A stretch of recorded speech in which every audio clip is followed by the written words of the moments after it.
Hello out there, my name is Christina. Welcome back to this channel.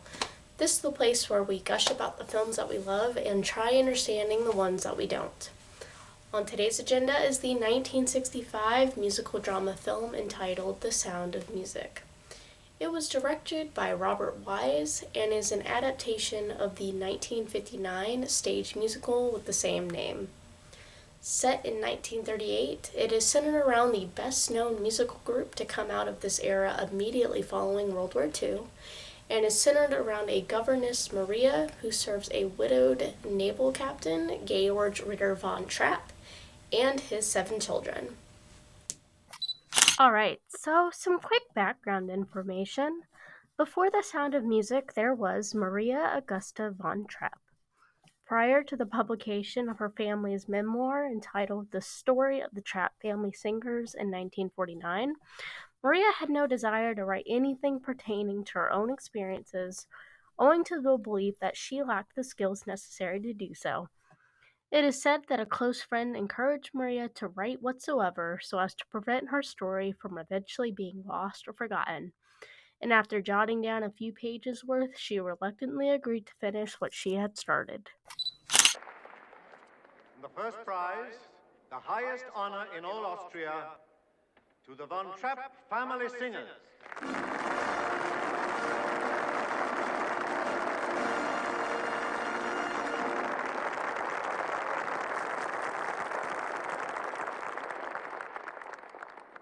The family von Trapp.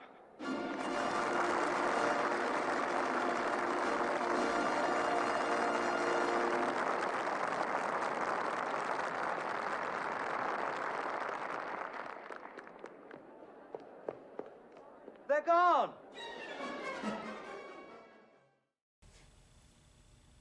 If by the time you're done watching you think, well, that escalated quickly, that isn't just your imagination talking.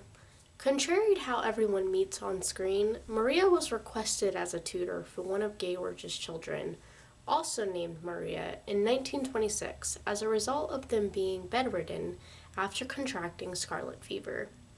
As an aside, this is the same condition that killed Mr. Trapp's wife in September of 1922. It turns out this solicitation could not have happened at a better time. As referenced to correctly in The Sound of Music, up to this point Maria had spent approximately 2 years at the Benedictine monastery in Salzburg, and her health had started to decline. This was surmised as a result of her being deprived of the fresh air and exercise she had previously indulged in at the State Teachers College for Progressive Education, and it's one of the reasons why she was likely encouraged to work for Georg for the anticipated period of 10 months. Upon closer inspection, the phrase of friction cut real deep, so it is only fair of me to start this section by saying that most of the issues I might have with The Sound of Music parallel almost tit for tat with historical inaccuracies seen in the 1959 stage play that was written by Howard Lindsay and Russell Cruz. Some of the changes are perhaps necessary because of time constraints. In addition to the expositional material I just laid out that goes unspoken for, it is now known that the Von Trapps had 10 children total.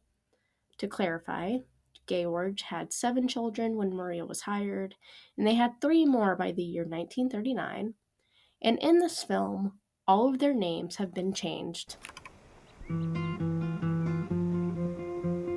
Let's start at the very beginning, a very good place to start.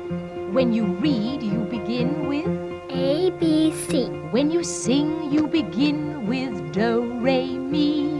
Do, re, mi. Do, re, mi. The first 3 notes just happen to be do, re, mi. Do, re, mi. Do, re, mi, fa, sol, la, ti. Oh, let's see if I can make it easier. Do, a deer, a female deer. Re, a drop of golden sun. Mi, a name I call myself. Fa, a long, long way to run. So, a needle pulling thread. La, a note to follow, so tea, a drink with jam and bread, that will bring us back to dough. Oh, oh, oh. In other news, what might come as a surprise is that the Von Trapp children were already musically inclined by the time Maria had been introduced to them, and they likely took after their father, who was required, yes, required, to learn how to play the violin while he had been previously serving in the Navy. A little more on that later. Now, Maria can be credited as the person responsible for encouraging the children to seek out opportunities to play their music in a professional capacity, which might explain her role as a director in both Broadway and cinematic retellings of her life.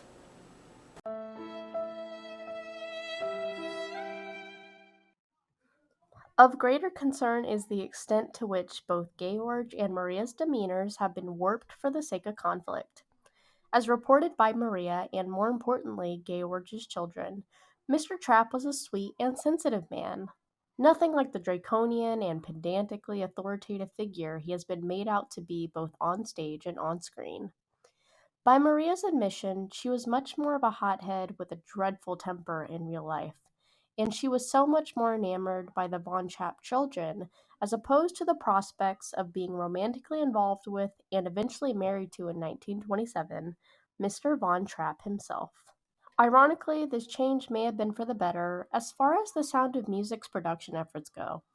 With chemistry between them that charms, Christopher Plummer abhorred his time on set as George, and this is an organic contrast to Julie Andrews both in spirit and in song. What likely doesn't need to be said is that Andrews did all of her own stunts, singing, dancing, you name it. Plummer was dubbed over by Bill Lee of the Mellow so as to match the experience that Andrews had as a vocalist. Just for fun, I am going to share two clips that effectively compare the vocals of both Christopher Plummer and Bill Lee. On the left is Bill Lee singing, and the version of this song in The Sound of Music that most people are familiar with. On the right are the vocals that were originally provided by Christopher Plummer and subsequently dubbed over. Edelweiss, Edelweiss, every morning you greet me, small and white, clean and bright, you look happy to meet me. Blossom of snow, may you bloom and grow forever. Edelweiss, Edelweiss, bless my homeland forever.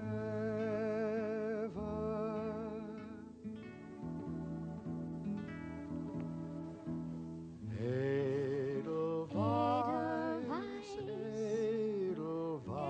Edelweiss, every morning you greet me, small and white, clean and bright, you look happy to meet me. Blossom of snow, may you bloom and grow forever. Edelweiss, Edelweiss, bless my homeland forever.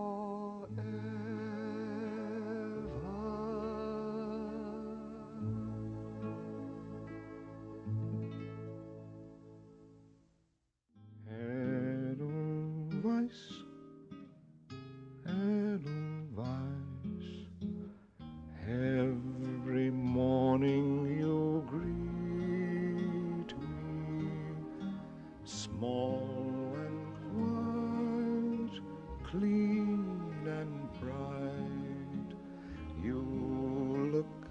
happy to meet me. Blossom of snow, may you bloom and grow, bloom and grow forever. Edelweiss, Edelweiss, bless my homeland forever.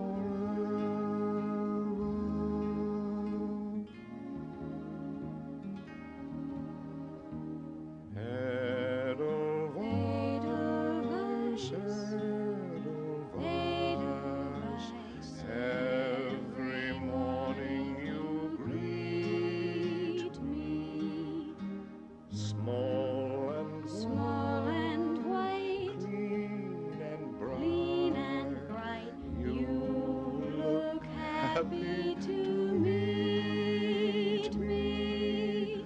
Blossom of snow, may you bloom and grow, bloom and grow forever. Edelweiss, Edelweiss, bless my homeland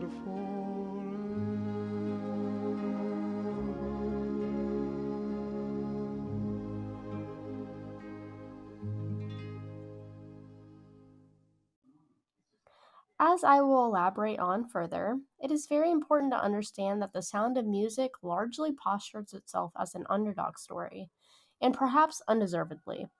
This isn't to say that the real story isn't interesting or inspiring, as you will see, but it was not complicated by pillars of oppression or life defining qualms. Alright, quick history lesson that proves relevant. 12 years after Maria was originally hired as a governess, on March 12, 1938, German troops marched into Austria to annex this German-speaking nation. This would be the second time in 4 years the Austrian Nazis conspired to seize this area by force and unite it with Germany, and this attempt would prove successful. In hindsight, nobody can fault Lindsay and Cruz, and by extension of this Wise, for exaggerating George's opposition to Nazi influence. But what isn't apparent are elements that played into his choice being the operative word, to leave and relocate his family as opposed to being a matter of duress. The commission received by George for the purpose of serving in the German Navy wasn't a frivolous formality. At the time, George was considered the most successful Austro-Hungarian submarine commander that served previously in World War I. Under his command, 11 Allied merchant ships and 2 Allied warships were sunk during this period of conflict. Now, up to the point in which The Sound of Music concludes, which would be circa March 12, 1938, George had already warmed up to the idea of his family performing musical numbers in public. He had reservations previously, which seem more like because I said so convictions on screen, out of concern for how his children would be received and treated. But they won first place in the Salzburg Festival in 1936 and started touring across Europe singing Renaissance music and folk songs. The Von Trapps knew early on that Germany's annexation of Austria was cause for concern, and George's resistance to Nazi ideology was complicated by the enticements that would be abandoned if his family left.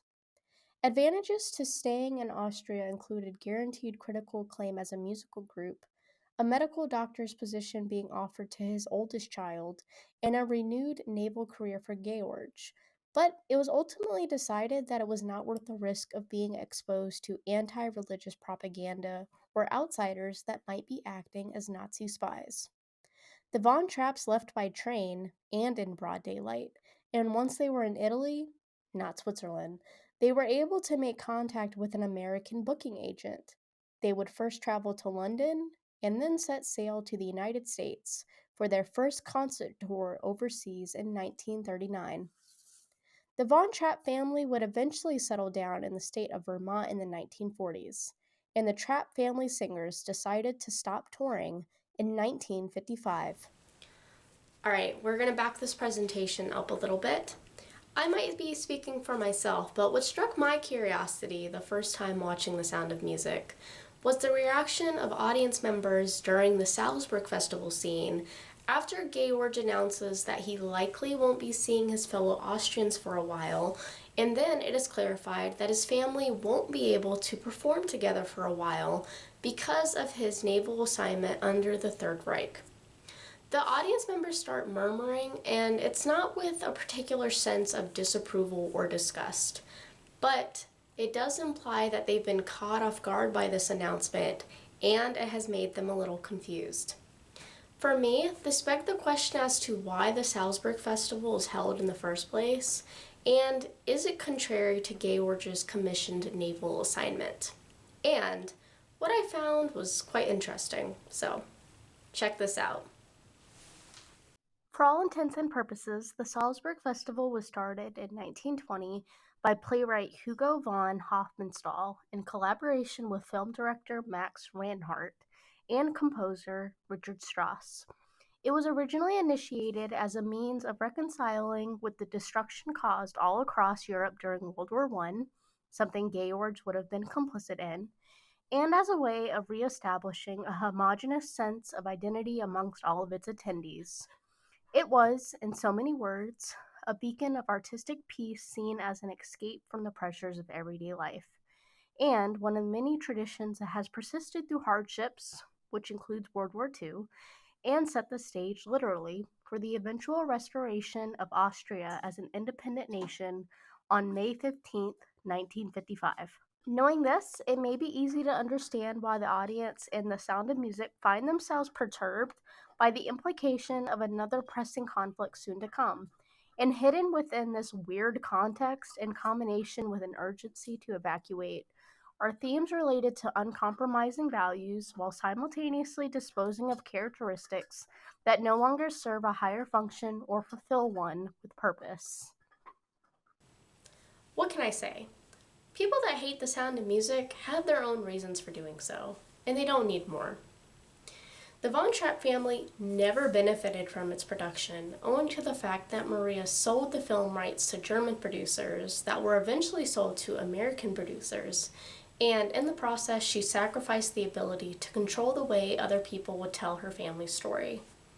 Outside of the portrayal of her husband, Maria and her children have expressed concern as to the extent to which The Sound of Music simplifies their story, and there's no denying the fact that it does endorse defamation across the board, so as to sustain itself as a testimony to the power of finding your own voice when words simply aren't enough. Sickly sweet to some and warmly medicinal to others? Maybe it goes down all the same. If you are still watching, thank you so much for your time. As usual, questions, comments, and concerns are encouraged and welcome below, in addition to suggestions as to what movies I should be watching and analyzing next. My name is Christina, and I'll see you next time. Happy film hunting! Bye.